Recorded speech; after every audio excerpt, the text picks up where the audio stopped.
Mine. Okay, cool. And hello, movie lovers, and welcome to the show. With me, I have Jared Asher Harris. He's a wonderful, awesome director who let us review and also let us watch his film, Meat Cleaver. This is a comedy horror movie. Rossie and I both loved it. We were both geeking out, laughing over this movie. We can't wait to dive into this with Jared. So let's go on ahead. Let's welcome Jared to the show.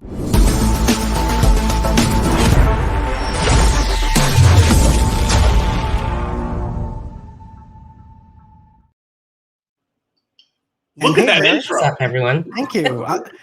Everybody loves our intro. That's one of the things that we love. I really like That's our that. favorite. That was the coolest thing, getting that done. How long have you had that for a while now? What, about 2 years now, or a year? Yeah. Yeah. Well, maybe going on 2 years. Going on 2 years now. It looks sharp. It looks current. It looks awesome. Great work. Thank you. Thank you so much. It was captured by the caricatures.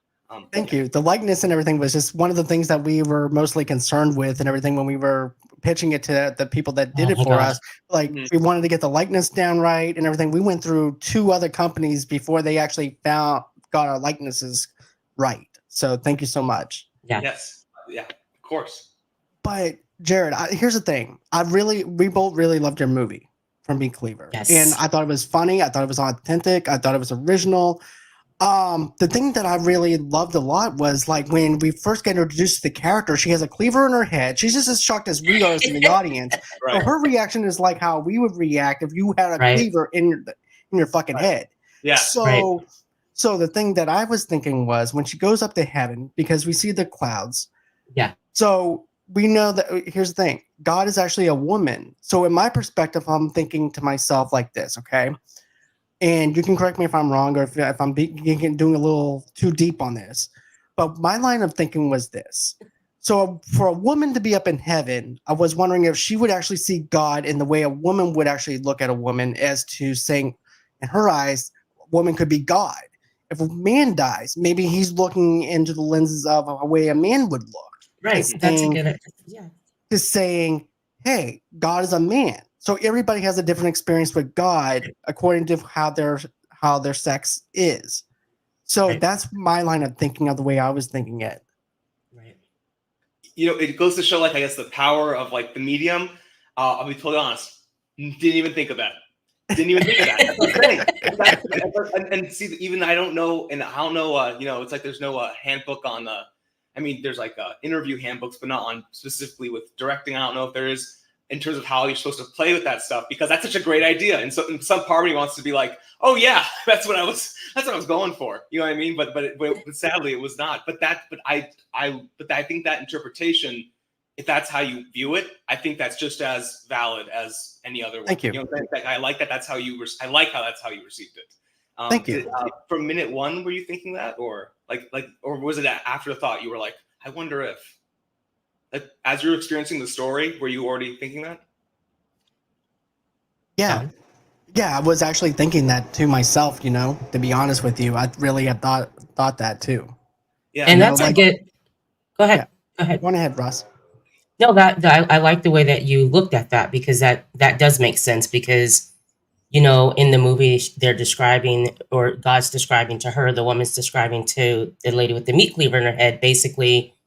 When you die, you go through this post-mortem thing where you don't remember. So maybe for her not to freak out, that's how she viewed God as a woman. And I like how you look at it as, and if the guy dies, for him not to freak out, something more comfortable for him to view God as a man. But I have to say, the opening scene, how bright the clouds are in the background, just the brightness of that scene, her just sitting there. I'm on the couch watching the film, and I'm laughing. It's funny. It really is. So my husband's sitting across from me. He's like, what are you laughing? I'm like, oh, there's this new film called Meat Cleaver. So he scoots over next to me. I start to film over, and we're watching it. And we're both giggling. It's a really good film. It starts off really good, very bright.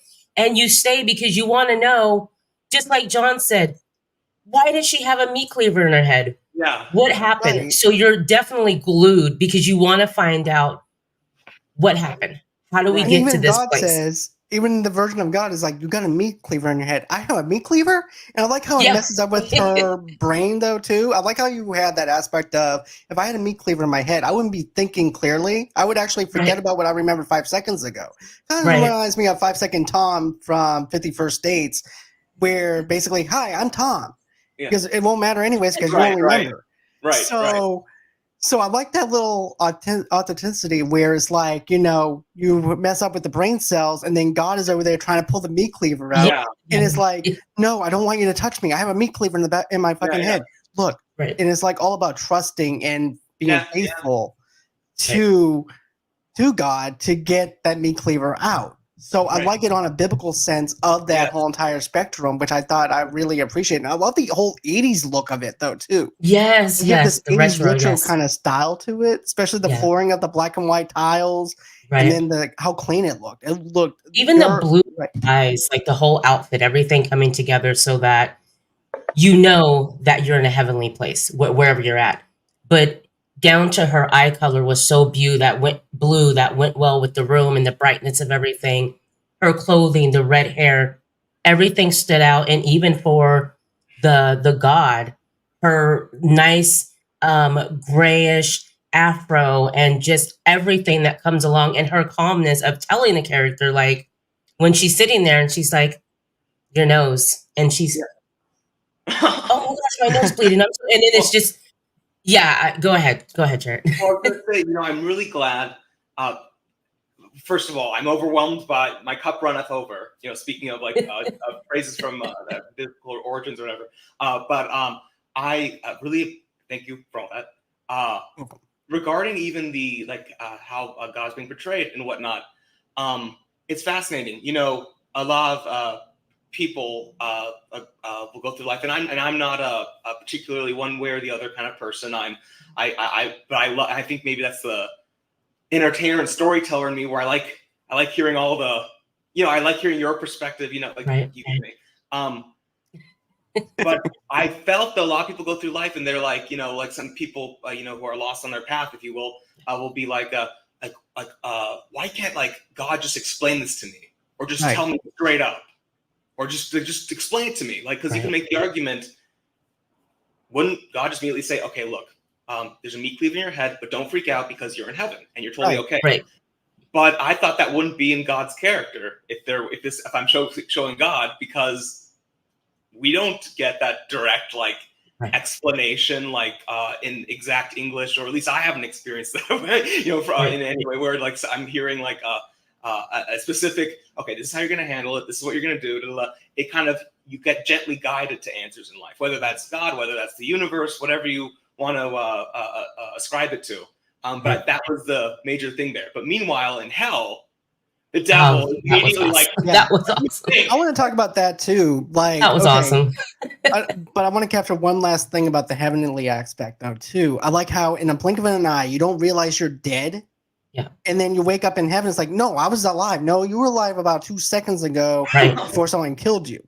Yes. Right. So I like that whole entire thing. And then the way you do hell though was perfect, because it's like Satan, the devil has his own hotline to where people can talk to him, and he has an office. It's like he's all sleazy and right. I like how he's in his in this white beater outfit. Yeah. And he's like, look, I'm gonna torture your ass to death because you're in hell, but I'm gonna. But you know what though? I'm gonna let you figure this shit out on your own. Yeah. Right. Yeah. Unlike Kevin, where she's actually explaining it to you. No, he's like, before I do this, because we're going to spend eternity here, I'm going to go ahead and let you try to experience this for your own self. Yeah, and he in some ways is being generous, giving the murderer a chance. Right. But I think Satan, if I was to analyze this, if it wasn't my film and I was going to analyze the characters, Satan probably knows though that he's going to mess it up. Yes. He probably knows that. And he's just, as we're human, right? Yeah, and he's like, I'll let him, squirm though. I want to see that happen. You know what I mean? And another thing that I thought that was funny though too was it has a little bit of callback of Friday the 13th, where Jason Voorhees has the bag over his head for the killer. Mm-hmm. So I like that whole entire throwback of that. I don't know if that was intentional or not, but I like that whole entire mysterious element of, we don't know who this character is or anything. Right. There's a bag over his head.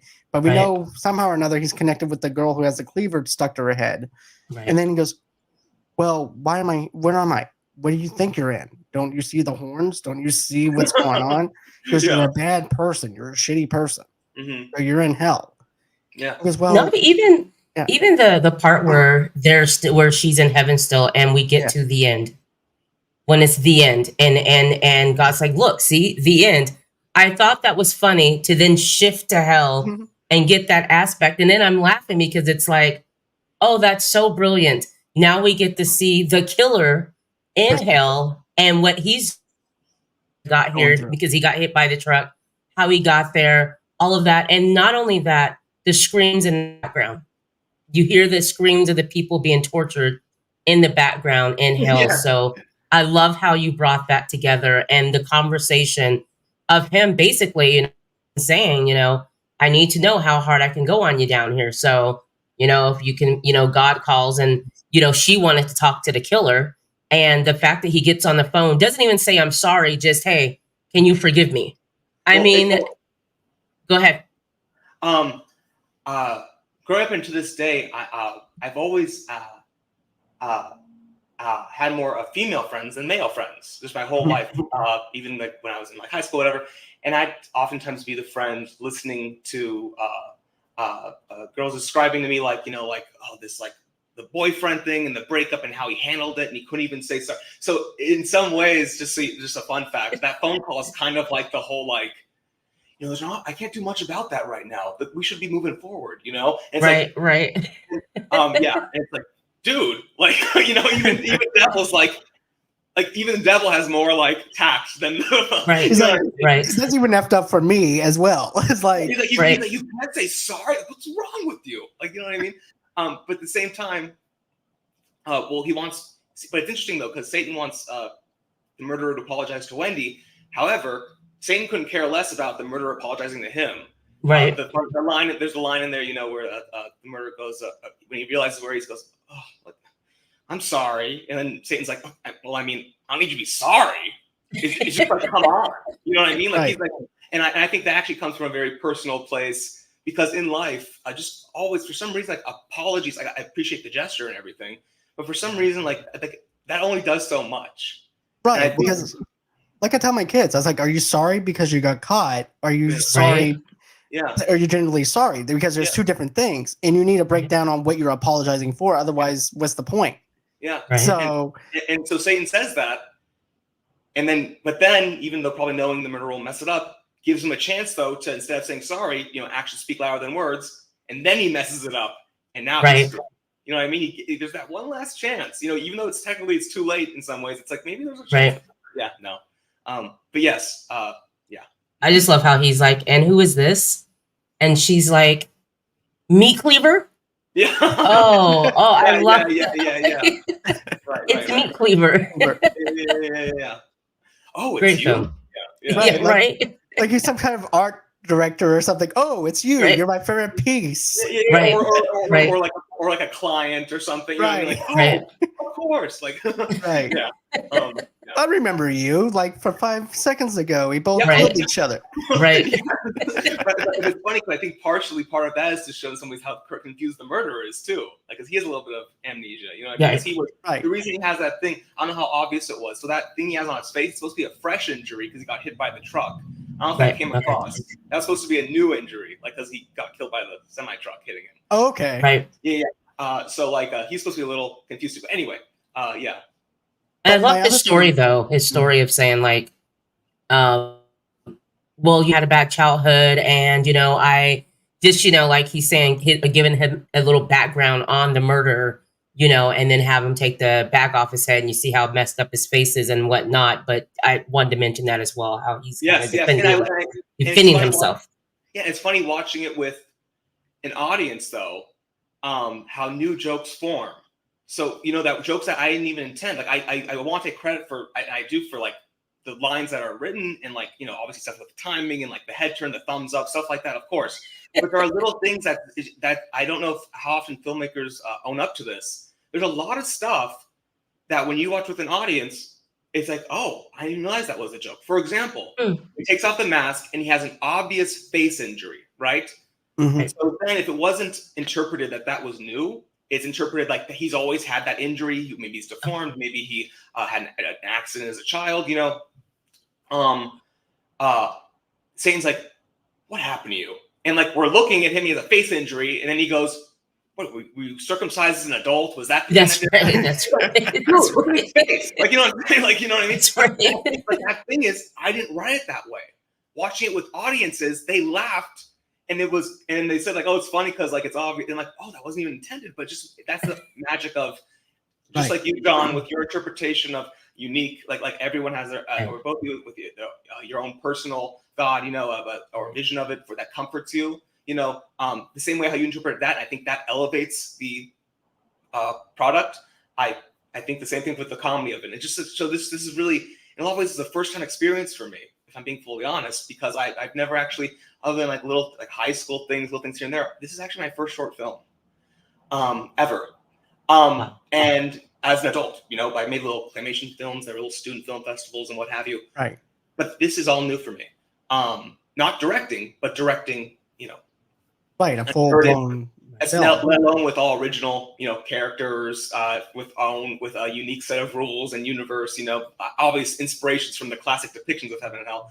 But anyway, that's been the really magical thing, seeing how people respond to things that, And like from Film Quest, the film was selected, and so part of Film Quest. So that's a pretty big deal for it to be your first short film, and for it to be one of the selections at that film fest. So congratulations on that. That's awesome. Thank you. Like to me, it was like it's like a dream to be in the genre festival like that. It was even more shocking though, like than that though. Even though like. Well, maybe equally shocking. So it played at the LA International like Shorts Fest, and that was obviously like like already like wow like an honor. But the other thing is, even with the festival's been so far, it's always in the horror block, right? Right. And, like that's interesting because like it is hard to kind of place it because if you're putting in a comedy block and then you have people who maybe are sensitive to like weird imagery or like there's some profanity, there's always profanity in comedy, but like just the content of it all, that thing, the blood, the whatever. So you can't put it in comedy. You couldn't just put it in like like it's not a drama. So it's like where do you? So I guess it could put in horror, but then it won best horror film. That's all. I'm like, I guess it's a horror film. Because if you think about it though, it's like dark humor. And everybody's and the hard thing about comedy is it's the most objective, most hardest genre they can go with because everybody's humor is different and hits differently. And I was really scared because go ahead. Yeah, no, go ahead. I was scared because through the years I've had friends or people in my life or that I've been told occasionally that I'm funny or whatever, and that or you should try stand up. I'm like, oh no, like whatever. And I never fancied myself a writer either. Like ever, like even like in the short film, I'm like, okay, I'm writing it because I have to.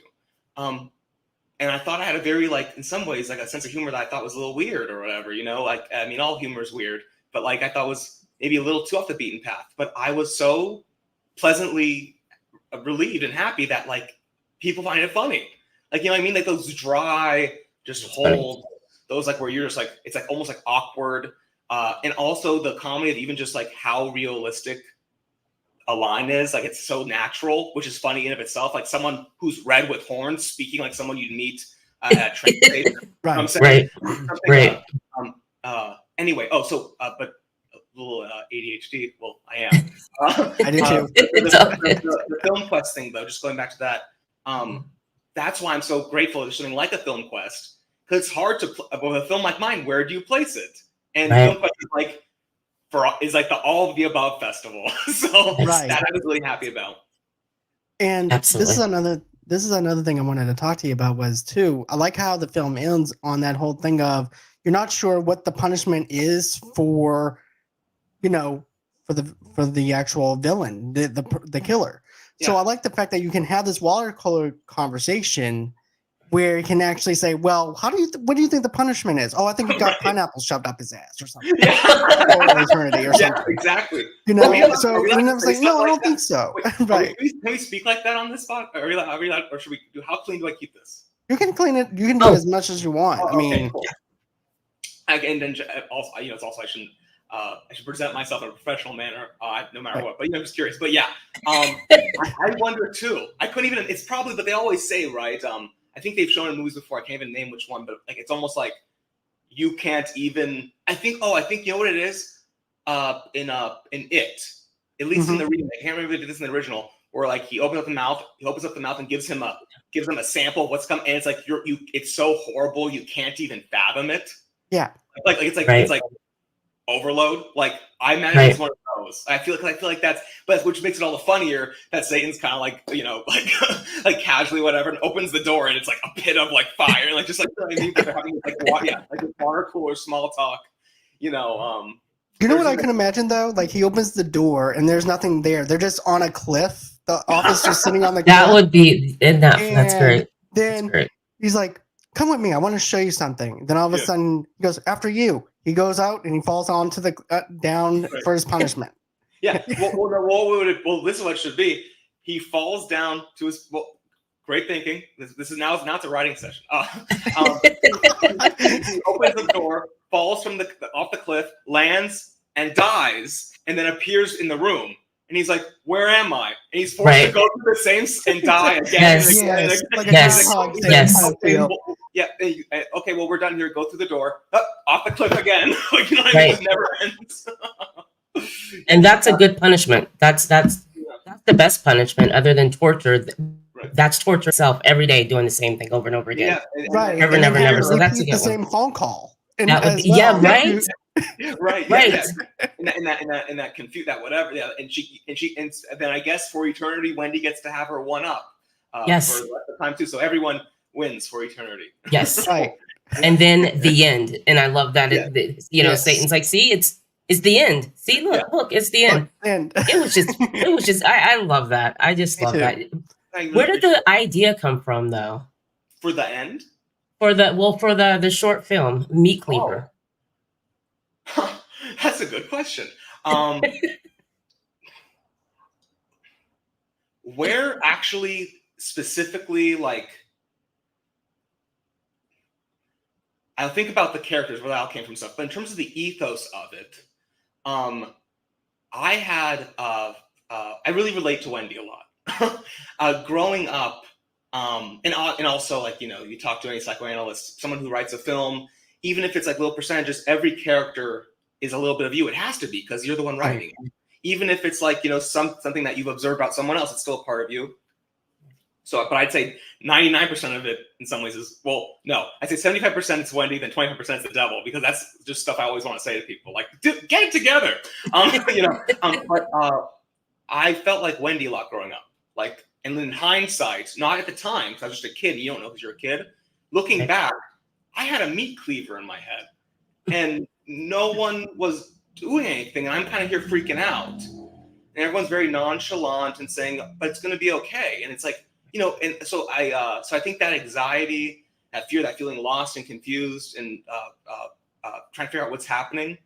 I think that, and I also, and I grew up in a very, with that life experience. At the same time, grew up in a place that was, very, suburban. The people there were very, like, seemed, there's always stuff behind closed doors, but very, happy and, normal, and everything was like perfect and clean, And so kind of, I love the juxtaposition of like pretty dress, beautiful eyes, red hair, this beautiful room with the marble floor and whatever. And there's a meat cleaver in the head. Right. and I think, and I also, so after I was brainstorming that, then the line, you've got a meat cleaver in your head. Like, I don't know how to tell you this, but I thought that was just a good line. And I just wrote the rest around that line. Nice. Yeah. I love it. But also too, I know this is your first interview and everything. I was just thinking that you would think that other people would actually interview you though too, because of how clever this is, authentic it is, and stuff like that. But it's just crazy to think that, you did a Hoser, music video, and I love the music video. The choreography was fantastic for that too. And the originality behind it as well. Well, I have to say though, with regards in respect to the choreography, that it was a collaboration. Jillian Myers is a legendary choreographer, and I would tell her things like, oh, it should feel like ballet, or like, let it follow the lyrics, or, I want this part where the camera's overhead and it feels almost like those old style, I forgot the word for it, but when you see like those old films where you have the women in the pool with the little caps on and they're like doing whatever. So I give her references like that. And then she came back with that. I can't dance to save my life. So I want to make that abundantly clear. Like, yes, yes, it was a collaboration though, but thank you for saying it. You're welcome. You're very welcome. Because here's the thing: I was paying attention to all the details in it, and I couldn't help but. Here's the thing: but the choreography was just fantastic, and then you also had this other thing with the operating, and everything too, because of the cancer. Yeah. Right. And I really like the concept of what you pitched to them to do this, and them saying yes to you because they see something in you that you probably didn't. Now, my question is this.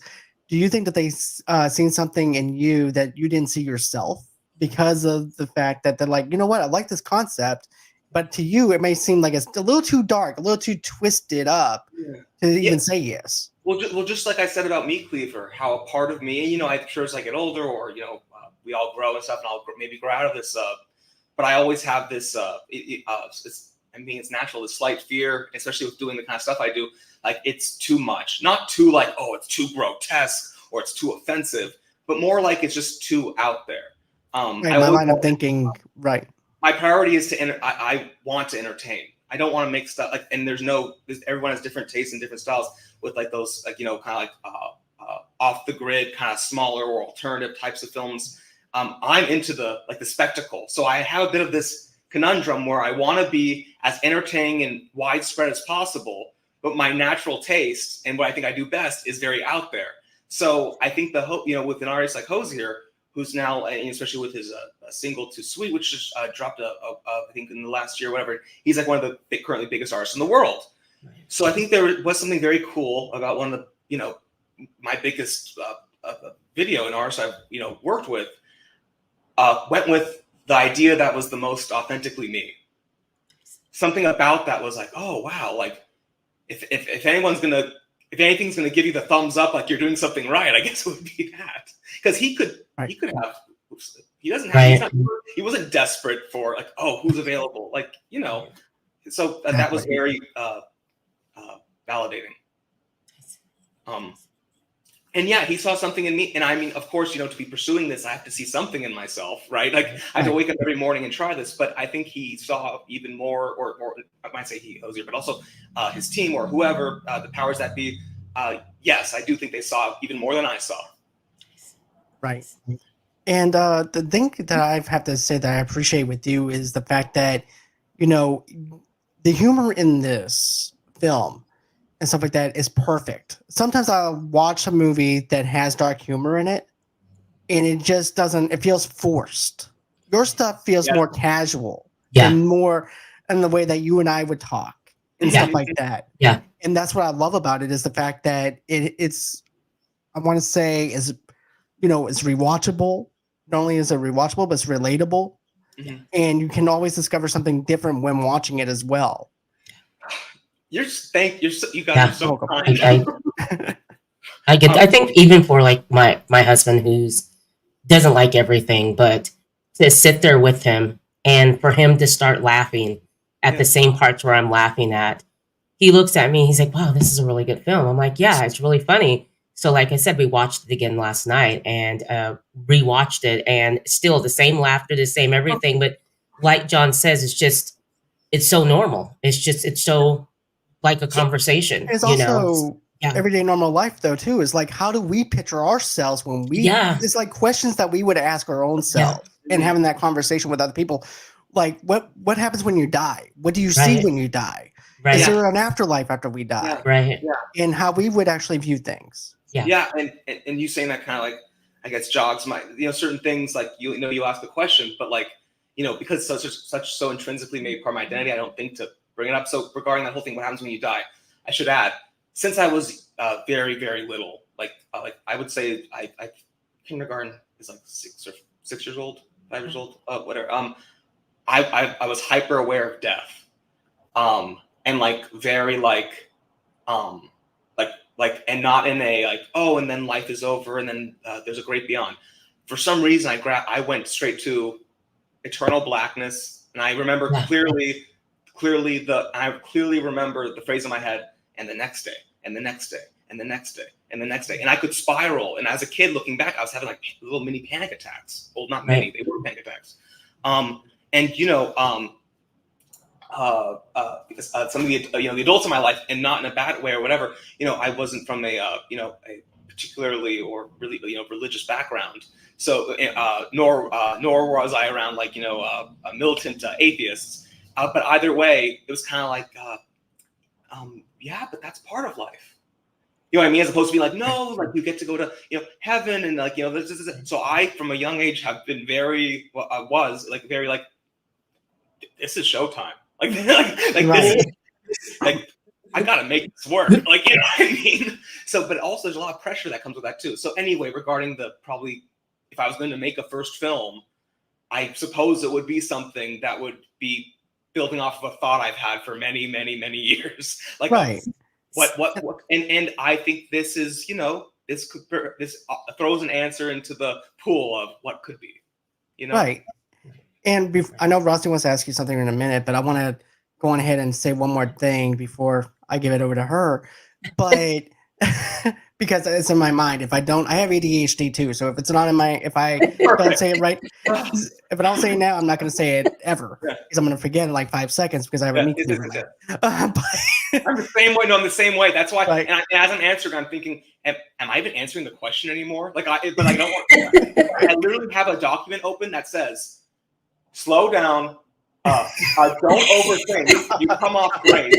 They will ask you to clarify. You don't need to check to make sure they understand you." Right. Literally, I love that. Me too. Anyway, sorry. Say what you were going to say. My bad. See, now I just did what you said you do. I just did it. It's something. Go ahead, please. I'm gonna take some meds. Hold on. No. Okay. Go ahead. It's okay. It's okay. You're good. Let me. My bad. That was a loud one. You're good. But the thing that I have to say too about this is the fact that I think what you're doing is smart. You're starting off with doing music videos. Yeah. And then after you do music videos, you're starting out doing your own indie projects. I see directors where they do tons of music videos and they do a big, huge movie production. Right. Yeah. And then it's basically cookie cutter. The editing is choppy. They don't learn from their mistakes because they're thinking that they're shooting a music video instead of a full line production. Right. And it shows in their movie production. Right. You, on the other hand, you already have a straight line of what you want to do. Your stuff, the way your stuff is edited and the way you're doing your storytelling is fantastic. Your editing is down to a T. Music is not too loud to where I can't hear the person talk. Doesn't echo. It doesn't echo at all. Because I've seen this in several other movies. I mean, I've seen it where certain directors. Here's the thing. I think the Suicide Squad was also one of those movies where it was cookie cutter. Yes, you can blame the studio. Yes, you can blame all that. But at the end of the day, you're also the director who makes those choices in the editing process. Right. How things are edited. And it's not a cohesive story. With yours is cohesive. You can hear everything. You can see everything. It is a clean cut movie that is fantastic. That has formulaically a lot of layers to it. It'll make you laugh. And like Rossie said, you can actually watch this movie more than once and laugh at the same jokes. Yeah. Yeah. Thank you. Very well. Because the fact of the matter is, I've seen it probably like a million times now. So what it feels like to me is the equivalent of just looking at a white piece of paper, like blank, and just being like, that's how I feel about it now because I can mime it in real time. So it's so nice to be reminded, oh no, it is funny. Right. Once you've seen a comedy that many times, it stops kind of being, especially if you wrote it, you know what I mean? So it's like, it's so nice to be reminded, oh yeah, it is funny, Right. There was something else I was going to say. About you said the clarity and the sight, the sound, the story, it's all very crisp. I think that actually goes back to another thing that's been a thing throughout my life. When I was young, I had a very big thing about, I felt like I, wasn't understood. It's very important. I want people to understand, not just me. Well, hopefully everyone understands each other. I want to understand, what I'm saying, but also my work.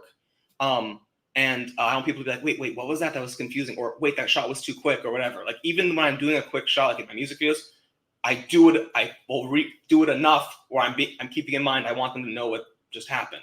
I hate the idea of someone being like, oh, wait, what? Rewind that. Or, oh, that was, this was doing really well, but that one shot was really bad. It like, or that was confusing. I wanted everything to be clear. So yes, the audio, I don't want any excessive whatever. There were more jokes and more lines in this, like, things that were filmed that I cut out because, like, you know what, it obscures too much. It's not, you know what I mean? Which I guess is an editing choice, like you're saying. Sometimes it's not even what you put in, it's what you take out, as you know. Right. Yeah. But so that's a very valid thing to say. And I think, I'm very conscientious about clarity, I suppose. What do you like most about what you're doing?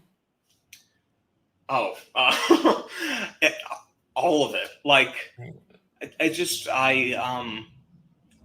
think being able to connect and talk to and work with and feel like, what's the word?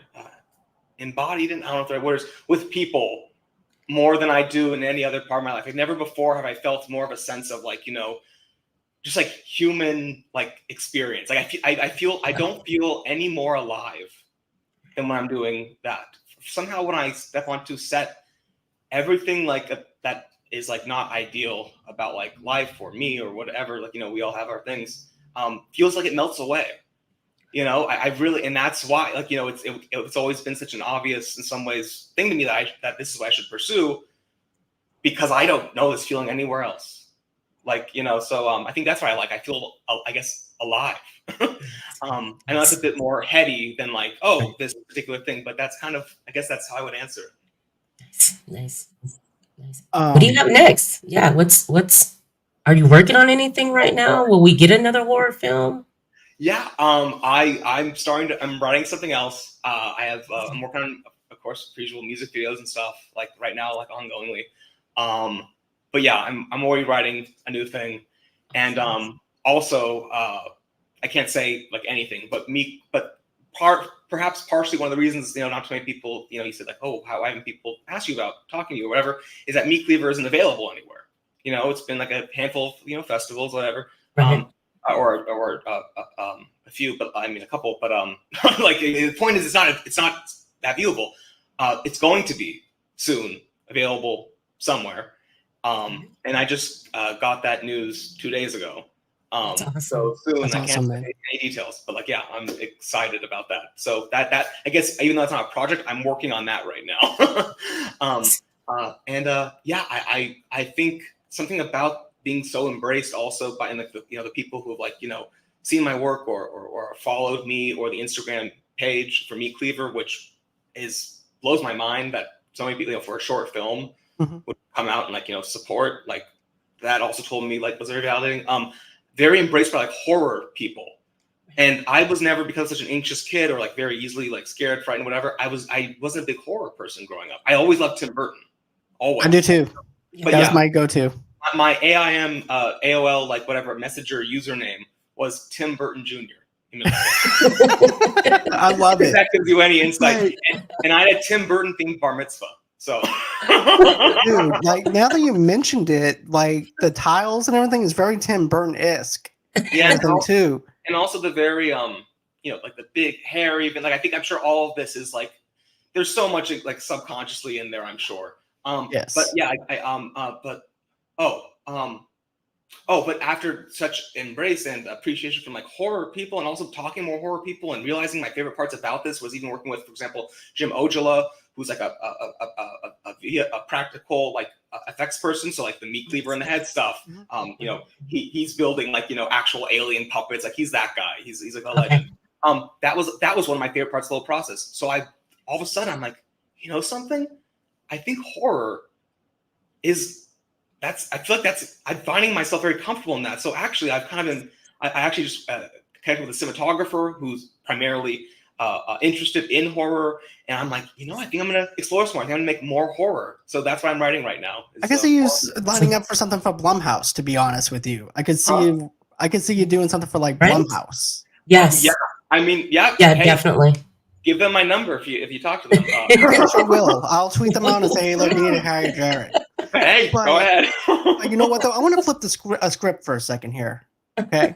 So I know your favorite director is Tim Burton, but here's what I want to do. What is something that an actor brought out of you that you never thought you had before? Because I know that you said that Hoser probably saw something in you, but I want to flip the script a little bit, do a little extra, and be like, what did an actor bring out of you that you never thought you had before?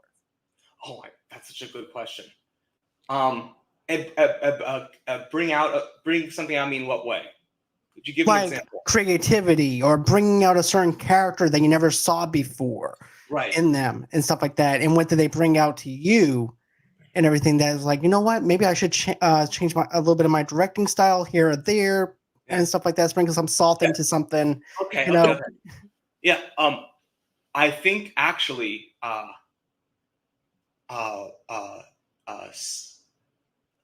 think all of them, everyone actually in the cast, this was my first, real experience. While working with them, I learned that yes, you think, and obviously the script is the script, and the lines were the lines, and the characters and their overall whatever is what it is. But in terms of even how lines are delivered, and like the joke, even like there's like you can say a line two different ways and they'll both be funny, but there's a different type of funny. So I think realizing like, wow, like there are things in here that I think if writers and directors are honest, like there is so much in there that you don't even realize is in there. Yes, so much is intentional, but so much isn't. And an actor will interpret a line and read it in a way that you didn't imagine. For example, when Wendy says it's me, and the murderer remembers, and he's like, oh, it's you, and I think. And she's like, yeah, it's me. I originally had to be like, this is incredible. Oh my, this is, and then he realized, right, what was happening. And then he like would freeze. The actor took that and was like, I don't think he would be like that. If he's actually consistent with the character and who he is, and it's kind of he's out of it and whatever, he wouldn't be someone who would appreciate such a massive is the word ethereal, spiritual, magical moment like that would. So I think he should just be like, this is surprising. You know what I mean? Like, Right. like, and I'm like, that I would have never thought to do it that way. I think it's good though, because it'd be like as if the audience is watching it and they're just as surprised as he is, Right. as well. Yeah. So it's Stuff a like natural that. response. And also, the other thing I'll say is the way I originally wrote it was that, or planned for it, is like heaven was going to be very like a short or filmy, cinematic in the way the characters spoke and stuff like that, very whatever. But then hell was going to be very like hyper realism. So the devil originally was written to be very much like to talk normal, and be like, dude, I'm red. Like not with an accent or anything, whatever. These are horns. What do you think? Like almost like he's on. I like the fact that it's like Right. that though. But I'm glad it's not over the top like that. But that's well. The thing is though, that was originally the. But then Rob Moore came in, and I'll also credit the murderer was played by David Fine, who's a fantastic actor. And in terms of like the thing that people don't get, like you said, perfect going off of you, John. The subtlety aspect and not doing too much. John, David was perfect. He was. Yeah, and then Rob Moore, who played Satan, that was nuts. Yes. Right, Because he it could was be very great. cartoony. It could be very Yeah, cartoony yeah. in a way. It's like, and the devil. Yeah. And Yeah. stuff like that. It wasn't. That's what I like about it. It's like it was like how we would talk to Satan himself or And God he's himself. had this conversation a million times before, and he's just tired of it. He's like, when are people gonna get it? Like they teach them in school. The guy with the pitchfork and why don't they? Isn't there the connection? Why is there? There should be no confusion right now. You hear people Right. screaming outside. It's Right. a million degrees in this room. What went wrong? Whatever went wrong is clearly the reason why you're here. Right. Right. And it's insulting to Satan himself. Yeah, too. yeah. It's like you don't know me. Like you know what I mean? Like yeah. Yeah. So. Go ahead, Ross. Oh, film. Speaking of films or music, being that you direct a lot of music videos, music was a big part of your life?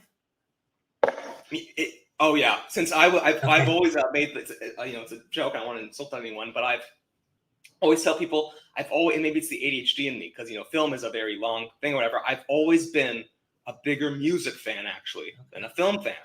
I wouldn't say I'm there's like a cinephiles or whatever, and obviously look what I do. I love film, but like but music has always been, I think, in large part because even growing up, I can just vividly remember being on like the bus in like middle school, like bus to school, wanting to die, hating my life, and just having my I had a little iPod and listening to music and just like imagining this whole like sequence. And I remember vividly like this one day where I was imagining all the cars all of a sudden off the road would start like lifting up and whatever, and the trees would come out of the ground, the roots you'd see. Like I would have these little things, and I would get to escape. You know what I mean? And then I'd arrive at school and the headphones would come off, and then I'm back in. Right. So music has always been, and as a young kid, my dad driving around in his car, and he introduced me to stuff like Queen and like the Sweet, Ballroom Blitz, all that stuff. They weren't as big in the States as they were in the UK, but anyway, and just that really, yes, great question. Music has always been a major thing. In fact, talking about like what's next, I'm not totally diving in yet because I need to make sure everything's, I don't, just like with Meat Cleaver, people for years, even in college, I went to a school that teaches film. I didn't take any production or directing classes or anything because I thought I was going to be an editor, so I just took mainly editing courses. And so I didn't take any writing courses either. But like, I made some projects that were like, green screen stuff and like, experimental stuff, but never like a proper like narrative. Where was I going? Like a proper narrative of what you were going to do. What was your original question? What was your original question? Music, how yeah, music. and just I guess it's always been like, just like a driving force because like I guess I wasn't a writer naturally, like so like music was kind of helping me fill that void in, And then I remember what I was saying. This is gonna be good, I promise. People were saying for so long, like, cause I didn't make a short film in like, college. I didn't make a short, really directed anything, whatever, right? People were saying, well, you gotta make a short film. I'm like, no, I'm waiting. It needs to be right. It needs to be right, right? Like, I need to be, and then I made Meat Cleaver, and then I guess it was right. So just in that same vein, speaking of with how much I love music, I want to do a musical. The dream is to do movie musicals. I want to do like horror movie musicals. You know what? You should get with Ice Nine Kills because of the fact that they do horror movies according to how American Psycho, for instance, they use elements of a musical through American Psycho. With that, that's why I love Ice Nine Kills so much. I think that would actually blend in perfectly. Matter of fact, I remember watching my very first Ice Nine Kills music video. I'm like, I never knew I needed an American Psycho musical as much as I knew I needed now.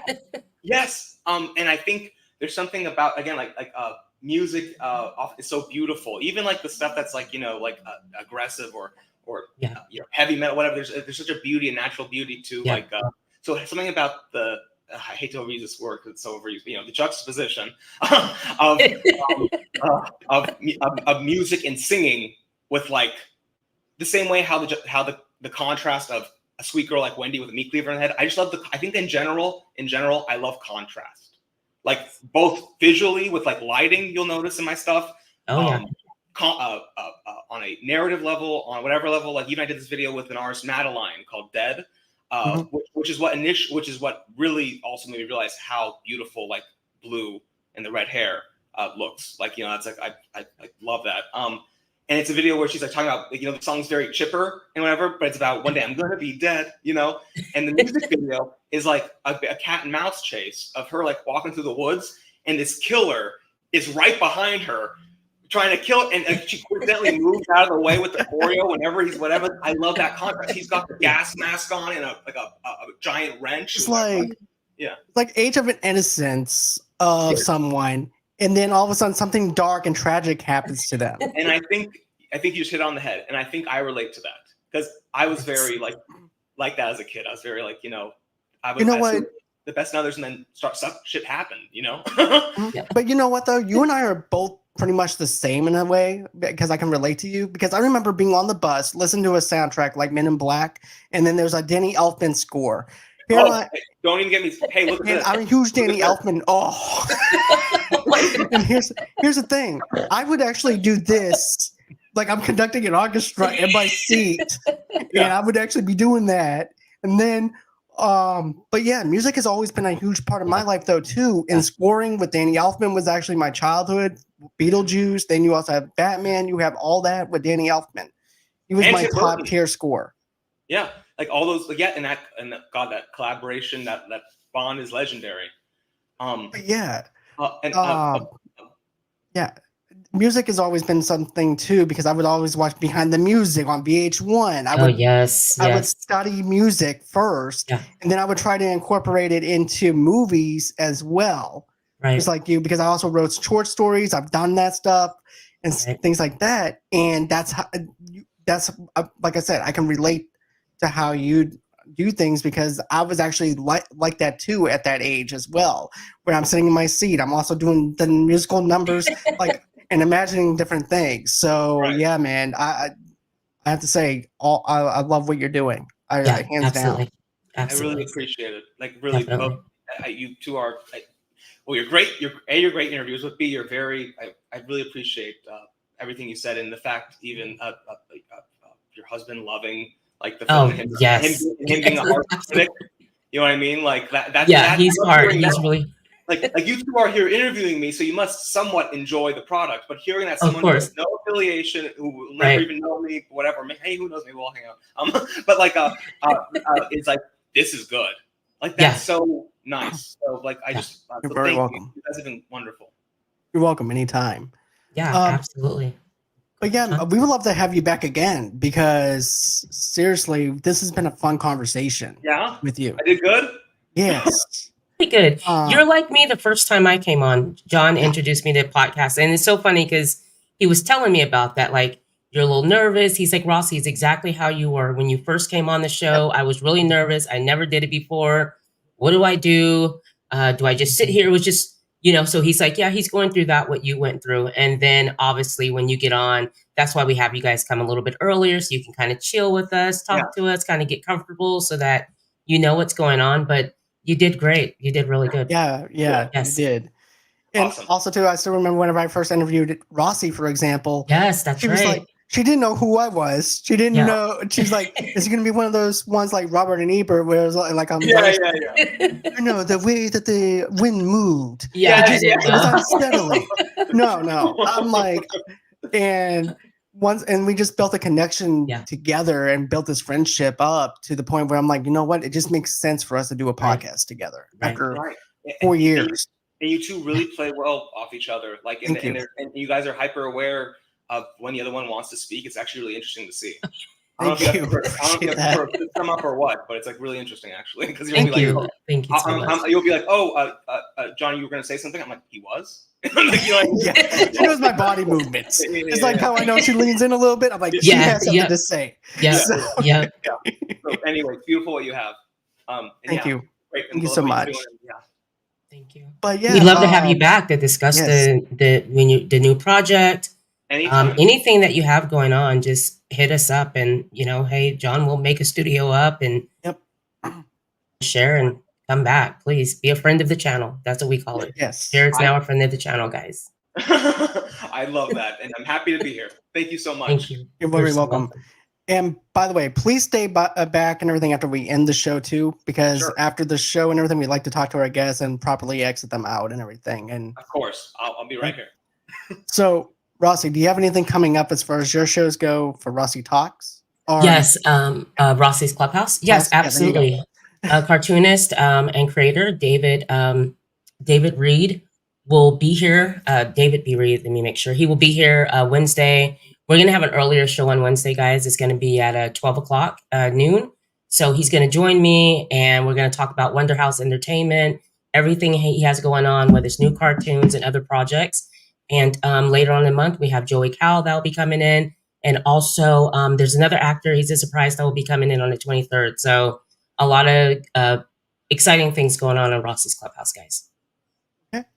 And so as far as my show goes, I'm going to have It Is What It Is podcast back. Vernon and I are going to be dissecting scene by scene Baby Boy, going scene by scene of that movie because it's my first time seeing it.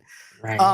We're going to do a nostalgic review of basically a 10 out of 10 or whatever, how we felt nostalgically, and then go into it, dissecting it, how we see it in modern day.